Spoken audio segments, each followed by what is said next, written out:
Tahimik lang ako na makabalik siya galing sa kusina at ang loko, nagdala pa talaga ng isa pang bote ng wine. Sa bagay, ubos na din kasi yung nauna. Tumihim ako nang tuluyan siyang umupo. Pinagsawalang bahala ko na lang din ang sinabi niya kanina. I'll spin the bottle. Kung kanino tuturo, siyang mauunang magtanong. Napaupo ako ng maayos at tumanggo. Start. Mahinang bigkas niya at habang nagsisimulang umikot ang bote, doon lang ako nakatingin hanggang sa tuluyan nitong huminto at sumakto sa akin. Tss! Nginitian ko siya at sumandal sa sofa. Sige, tanuin mo ako. Tinaas ko ang kilay ko. Truth or dare? Truth. Walang pag-aalinlangan niyang sagot. Looks like he's ready for this thing. Siya naman nagsimula eh. I think about something na pwede kong itanong sa kanya hanggang sa may naisip ako. If dadating ang oras na kailangan mong pumili between me and yourself, who would you choose? I said directly. Hindi ko alam pero biglang pumasok sa isip ko ang tanong na yan. Umaasa akong pipiliin niyang sarili niya, pero iba ang pinag-iisipan niya. Siyempre, ikaw, sagot niya habang nakatingin sa akin. Bakit hindi mo piliin ang sarili mo, Chase? Agad kong tanong. Simple lang, hindi ako magiging kung sino ako kung wala ka. Hindi ko mapigilang matulala at makaramdam ng saya sa sinabi niya. Hindi pa rin talaga ako nasasanay na bigla-bigla na lang siyang nakakapagsalita ng mga bagay na makakapagpawala sa buong sistema ko. Si Chase ay isang lalaking matatamis magsalita. Ganun ko siya inilarawan. Ako naman magpapaikot ng bote. Nautal kong saad pagkatapos ng mahabang pagkatulala. Nginitian niya lang ako pero alam kong may halong pang-aasar yon. Nagmamalaki na naman yan kasi napatulala niya na naman ako dahil sa mga salita niya. Pinaikot ko ang bote at halos mapairap ako nang sa akin na naman tumapat yon.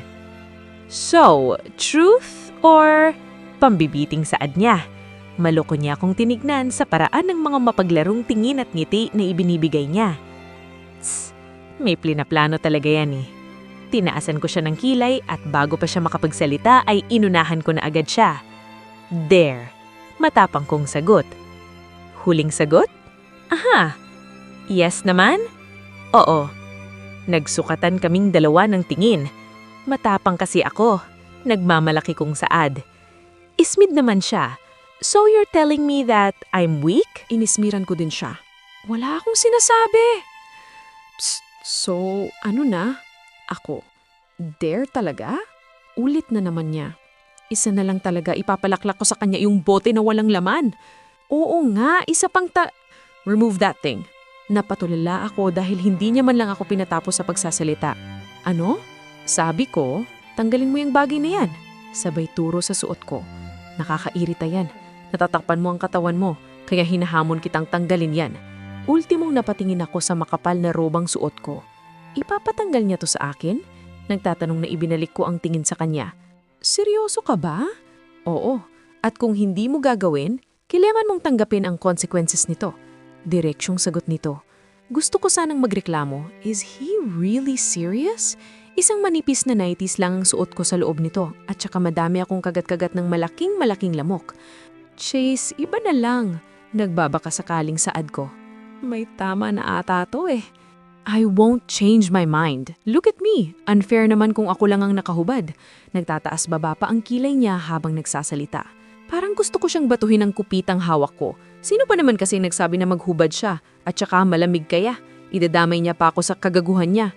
Pero kung hindi ko gagawin, alam kong mas maloko pa ang ibibigay niyang consequences.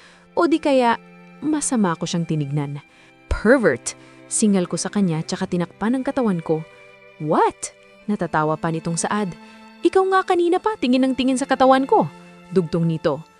Nang hindi ako sumagot sa kanya ay nagsalita ulit siya. Okay, the consequences is...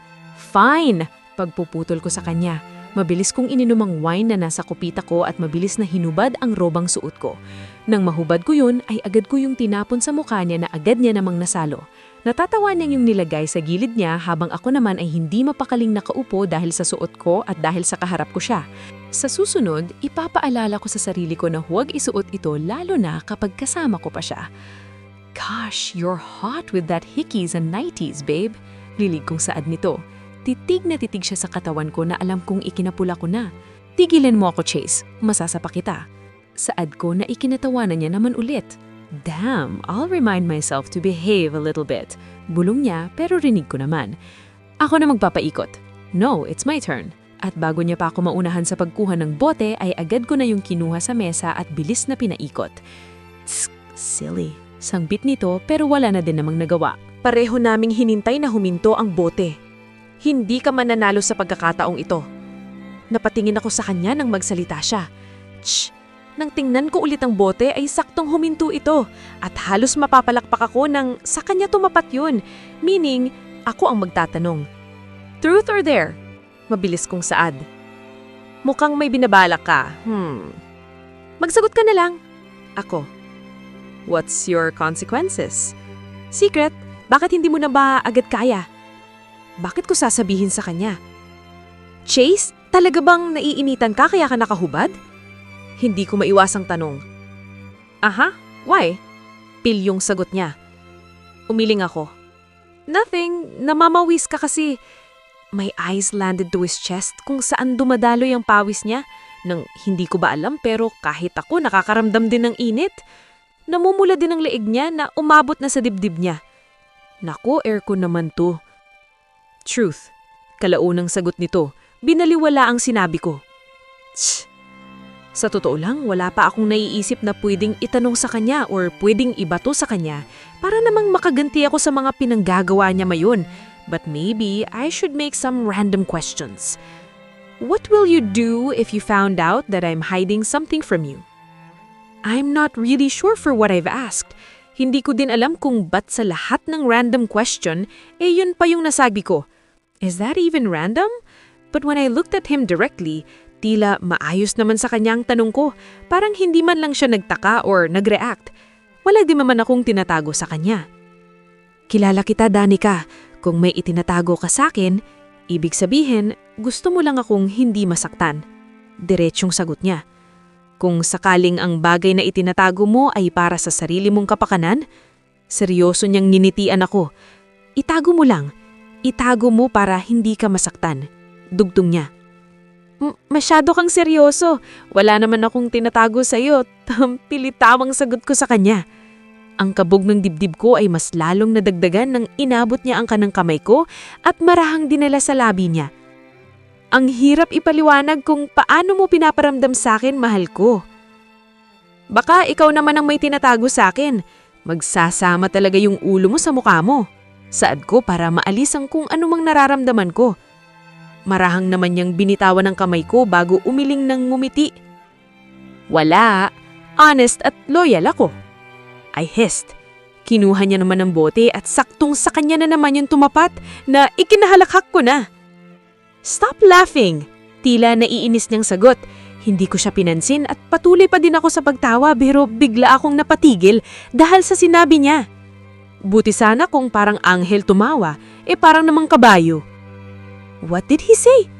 FYI, tumatawa ba ang kabayo? Bakit hindi ko alam? Hoy, mister! Talagang malas ka lang kasi pahubad-hubad ka pa. Inirapan niya ako. After this, isa na lang and be ready for that, Mrs. Ko. Ako naman ang umirap sa kanya. Ang hangin, daig pa bagyong Odette. So ano nga? Pagsusuplada ako. There. Magdamit ka. Utos ko sa kanya dahil wala na din naman akong maisip. Yun lang ba? Bakit may sinabi pa ba akong iba? Okay, chill, babe. Ganyan ka na ba hindi makapagpigil sa katawan ko? Kinunutan ko siya ng noo. At kung pwede lang ihampas sa kanya yung bote, ginawa ko na. Diyos mio, napakahangin. Ang hangin mo. Pinagdadamit kita kasi, naaasiwa ko sa katawan mo, yak. Matulog na lang kaya tayo? Na hindi mo lang din ba ako paghuhubad din ng brief? What the heck? Isa na lang talaga at babatuhin ko na siya ng bote. Oo na, dadamit na. Natatawang saad niya habang nakataas ang dalawa niyang kamay na para bang sumusuko na. Lasing na ba to? At nang tingnan ko ang bote ng wine, ay tsaka ko lang na-realize na halos ubos na yun. God, hindi ko man lang namalayan. Nakakadalawang baso pa lang nga ako, tapos paubos na niya. I'm done, saad niya nang makapagsuot na ng damit. Masungit ko siyang tiningnan nang nakangiti na naman siyang tumitingin sa akin. Ang ganda pala ng chikini, subukan mong magsalita. Agad ko siyang pinigil. Likot mo, singal ko bago ibigay sa kanya ang bote. Napaka talaga. Sumulyap muna siya sa akin bago inikot ang bote. I'm gonna win this time. Bulong niya pa pero rinig na rinig ko naman. Confirm, lasing na nga. Lakas uminom kaya siguro Chase pangalan nito kasi di niya na need ng chaser kapag umiinom. I was looking at him the whole time habang umiikot yung bote. Kaya hindi ko man lang namalayan na sa akin na pala yung tumapat. Nakuha ko! Inikot ko ang mga mata ko. Baka dinaya mo. There. Wow, sigurado ka ba, mahal? Inalis ko ang una na nasa hita ko at nag-crossed arm sa harap niya. Yes, 'cause I'm not afraid. Sagot ko pero hindi niya ata yun narinig dahil nasa ibang mundo na naman siya. Eyes up! Pagkasabi ko nun ay agad niyang inangat ang mata niya. Oh, sorry. Tiningnan ko siya ng masama. Pero pagkatapos nun ay parang nabingi ata ako at hihilingin ko na lang talaga sana na isa na lang akong bingi. Hinahamon kitang makipagniig sa akin ng 24 hours. Paano? Halos mapatayo ako sa narinig. Is he crazy? Anong gusto niya kamo? 24 hours? What the heck? The hell is he thinking at huwag niyang sasabihin na kanina pa yun pumapasok sa utak niyang may sipon at ubo. Ang baliw mo! Yes, I am. Crazy for you, damn. Nagka-crave ako sa iyo. Lasing na nga to. Tumayo agad ako at kinuha ang hinubad kong roba pero agad niya bin yung hinablot sa akin at tinago sa likod niya. Damn, napapadyak na ako sa inis. Give me that, Chase. Matutulog na ako. Why don't we do the dare? Mabilis akong umatras nang bigla siyang tumayo. Ayoko. Matigas kong saad. Pero hindi ko alam kung bakit ako nakakaramdam ng excitement. Siguro dahil sa alak. I'm hungry. Sambit nito at unti-unting lumapit sa kinatatayuan ko. I swear, itatapon ko talaga sa mukha niya yung bote. Chase, isa!